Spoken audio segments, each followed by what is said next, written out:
Hi guys, today we will talk about journaling. So what is journaling? Basically it's just writing down what you want. I have noticed that when I feel really anxious, this really helps me. It's a little bit like when you were younger. I mean, you are still young, but when you were, for example, at school, mostly girls, but I think boys also could use it. Actually, I don't know, maybe you can tell me if... Sorry for the technical problem, my technician is really messy. He doesn't know how to work properly. Just kidding, I don't have a technician, I'm the technician. Hello! So, back to the topic. I was saying that maybe guys, when they were like 12, 14, they also write down what they were feeling. But I'm not sure, that's a nice question. Could you, if you're a guy, answer this, please? Sorry. Like I said, journaling is a really great way to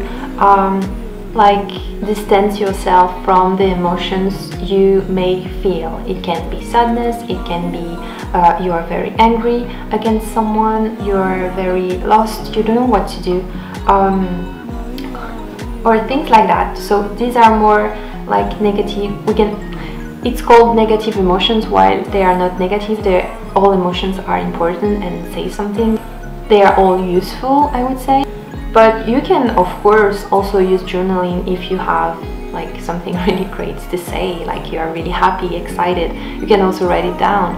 I think everything works when I don't feel great, when I feel lost, when I feel really sad, or when I feel something inside and I don't really I have a hard time putting a word and describe it exactly. Writing down helps, and I have noticed that especially at night, for example, like thinking about something before going to bed, that could be a good way to just externalize what's inside and put it on paper. And after doing that, I have noticed that I feel so much better and so much lighter. So this is a nice way to just feel better, I think. So I just wanted to ask you guys if you have already tried it out, if you have tried journaling and does it change something or maybe not. Yeah, just share if you want what you think about this way of just letting go of all the inside stuck emotions you might have and that make you feel not so great. It was a very messy video, but I hope you would find it funny, because I'm messy and funny at the same time, and I'm not doing this on purpose. So I think that maybe that's the funny thing about it, or maybe that's not funny at all and you're just like, that's exhausting. Anyway, have a great day. Bye. J'ai trouvé sur internet un petit tableau intéressant qui liste les émotions, donc plus en détail, et je me suis dit que ça pourrait être intéressant s'il y a des personnes qui veulent un peu gagner en vocabulaire. Donc j'ai souligné en fait les mots qui reviennent pour moi le plus souvent en anglais, qui sont les plus intéressants disons à apprendre. Donc il y a 5 colonnes. La première colonne, donc on a sad, c'est triste. Le premier mot c'est depressed, déprimé. Desperate, désespéré. Crushed, ça c'est brisé, on se sent brisé. Disgusted, on est dégoûté. Upset, on est contrarié, vexé. La deuxième colonne, happy, donc heureux.